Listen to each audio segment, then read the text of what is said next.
As a man who has struggled 30 years with ADHD, had to revamp my whole mind and demeanor identity for 3 months and found success on one of the world's challenging exams, it is in your best interest to listen what I have to tell you.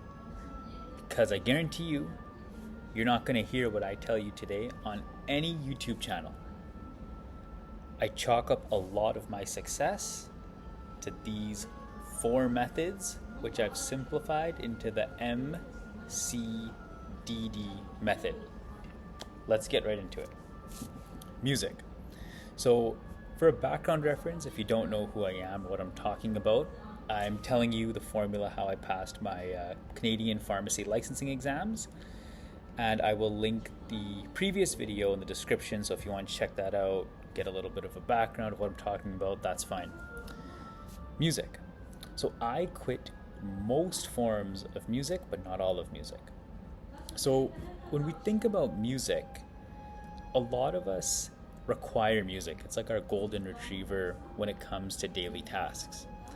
However, music has been more of a curse in my life rather than a blessing, as I had a really bad addiction stemming from 2002 when I had been gifted a Sony Walkman.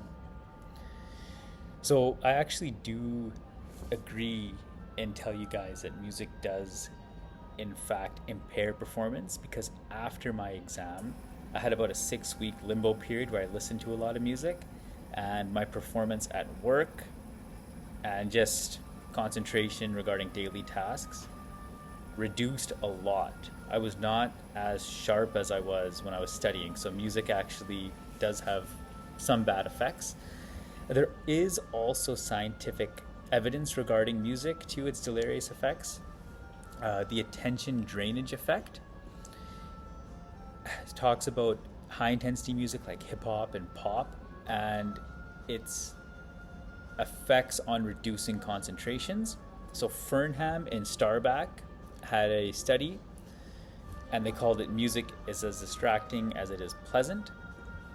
So the differential effect on individuals' attention regarding background music.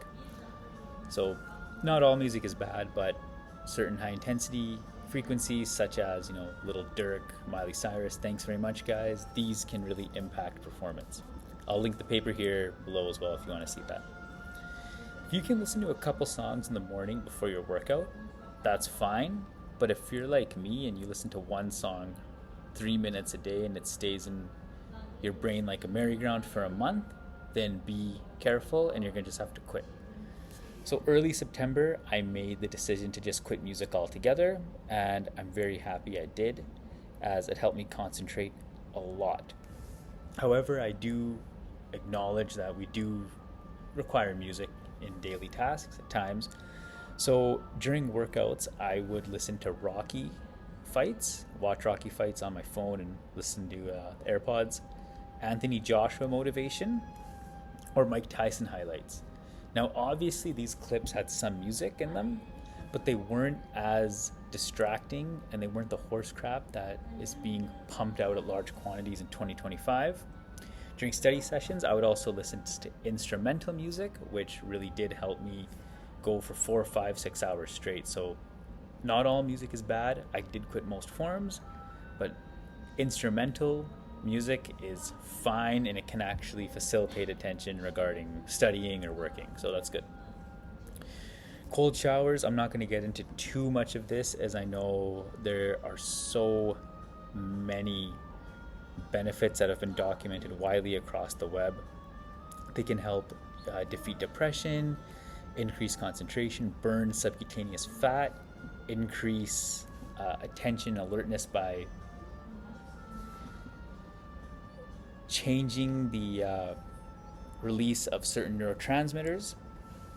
But there are 2 certain benefits of cold showers which keeps me going even through the dead of winter. So one benefit of the cold shower is that after that, my brain will tell me or remind me, almost like Jiminy Cricket on my back from Pinocchio, that I've done something excruciatingly hard during the day, so I can use this and apply this to build momentum to tackle other tasks during the day.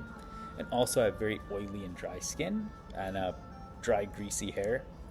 So the showers do in fact help with my hair and skin. They help to keep it very shiny and nice. So that's another reason why I keep doing cold showers. It's like a triple espresso without that disgusting crash later on. So that's why I like them. Okay, diet. So I read a book by Ryan Holiday called Discipline is Destiny, and he does get into the certain dietary aspects.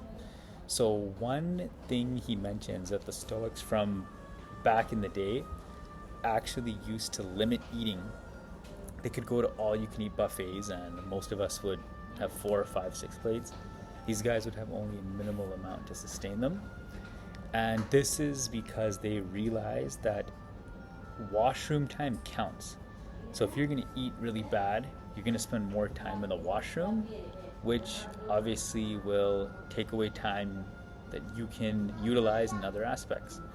So for me, I have to be very, very conscious regarding my food, as I do have IBS.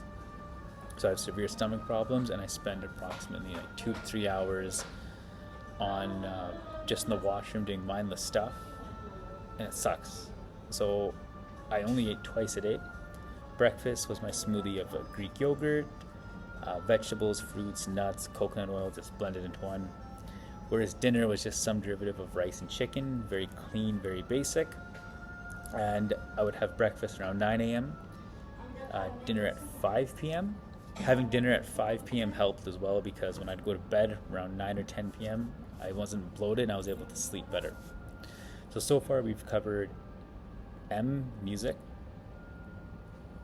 C, cold showers, D, diet, so MCD.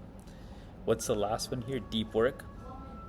If you've ever heard of Cal Newport's Deep Work, it's a book that is taken over the internet and self-improvement circles by storm.